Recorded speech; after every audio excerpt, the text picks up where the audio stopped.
태풍이 법원 문을 나서자 따스한 봄 햇살이 그의 얼굴을 비추었다. 손에 쥔 판결문은 무겁지만 그 안에는 아버지의 유산이 살아 숨쉬고 있었다. 표상선. 이제 우리 거야의 태풍은 중얼거렸다.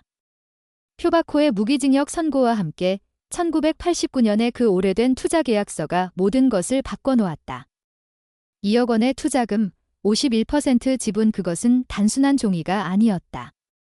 배신과 탐욕으로 얼룩진 과거를 청산하는 열쇠였다. 며칠 후 표상선 본사 로비는 긴장감으로 가득 차 있었다. 직원들은 속닥거리며 새로운 주인을 기다렸다. 강태풍 사장. 태풍 상사 애잖아.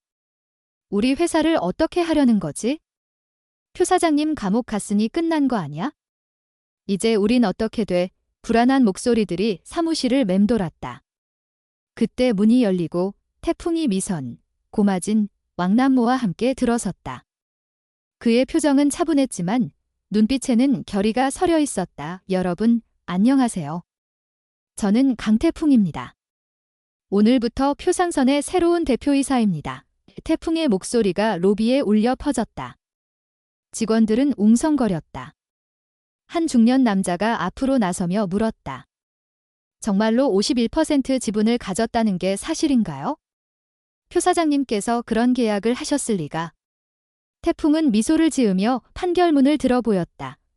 법원이 인정했습니다.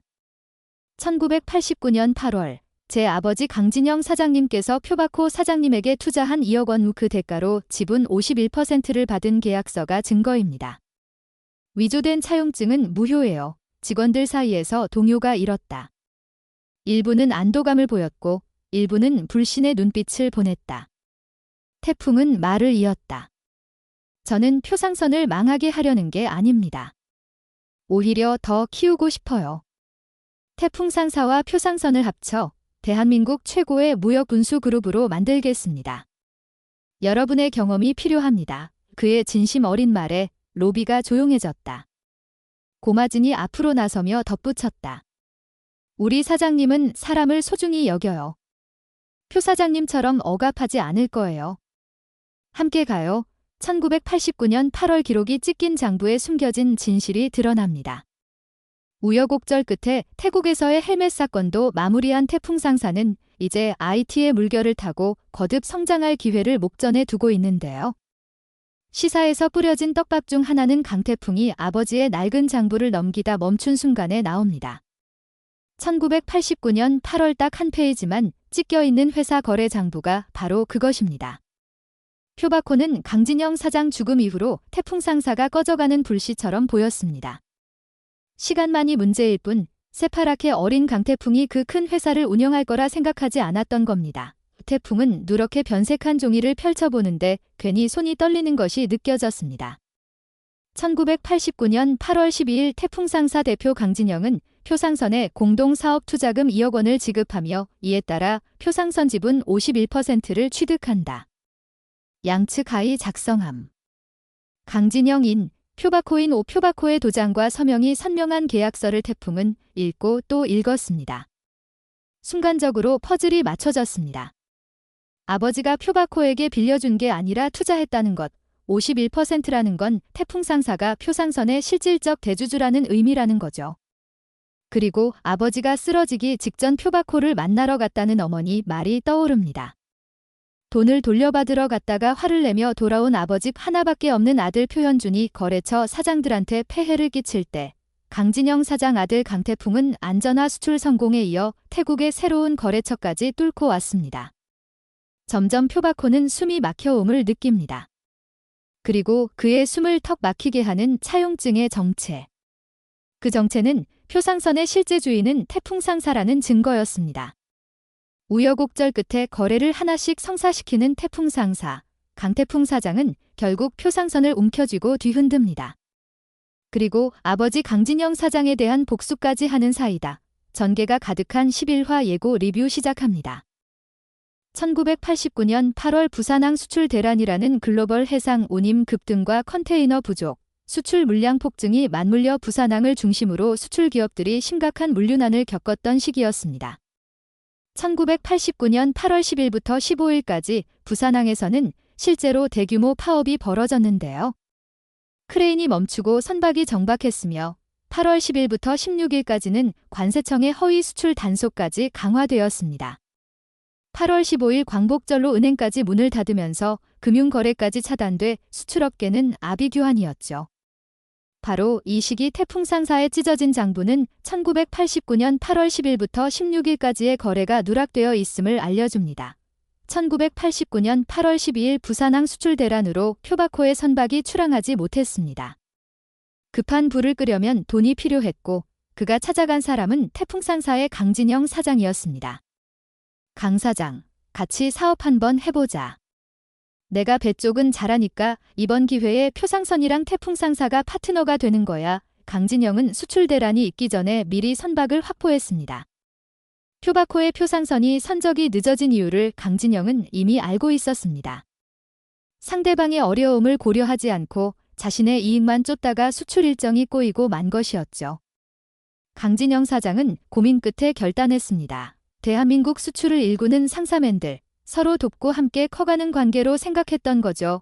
표바코와 협의 끝에 태풍상사 강진영은 표상선에 빌려주는 대금을 공동사업 투자금 2억 원으로 그리고 표상선 지분 51%를 가져오는 계약을 하게 됩니다.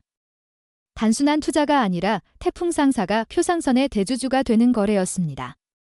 표바코는 89년 당시 2억 원이나 하는 큰 돈을 무이자로 빌려줄 수 있는 이는 대한민국의 강진영 하나뿐임을 알고 있었습니다. 그에게 미끼를 던진 것이 바로 지분율 51%였고 계약서에 서명하는 표바코에겐 이미 다른 꿍꿍이가 있었습니다.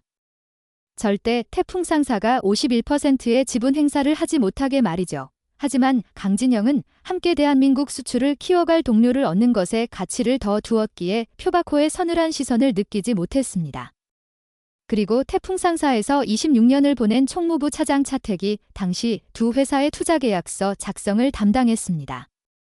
강진영 사장과 표바코 사장이 합의했고 지분율 51%를 확인했으며 강진영은 그 원본을 보관했습니다. 그리고 급한 불을 끈 표바코가 며칠 뒤 태풍상사를 아주 급하게 찾아왔습니다. 차 차장, 서류에 오타가 있어서 다시 가져왔어. 여기 도장만 하나 더 찍으면 돼. 이차택은 바쁜 업무 중에 서류를 대충 확인하고 도장을 찍었습니다. 그게 그녀의 실수였습니다. 그리고 표바코가 그녀의 약점을 잡고 놓아주지 않게 된 계기가 된 거죠. 차 차장이 회사 도장을 찍어준 건 투자계약서가 아니라 차용계약서였습니다. 나중에 차택이 실수를 발견하고 보고했을 때 강진영은 크게 문제 삼지 않았습니다. 이미 두 회사가 법인인감으로 날인한 투자계약서 원본은 자신이 가지고 있었으니 말입니다. 차택이 실수로 잘못된 서류에 도장을 찍었다 한들 강진영에게는 표바코와 함께 작성한 정식 투자계약서가 있었고 무엇보다 2억 원은 태풍상사에게 당장 급한 돈도 아니었습니다. 태풍상사 자금 사정이 그렇게 절박하지도 않았고요. 무엇보다 강진영은 사업 동료인 표바코를 믿었습니다. 훌륭한 경쟁자이자 동료 상사맨.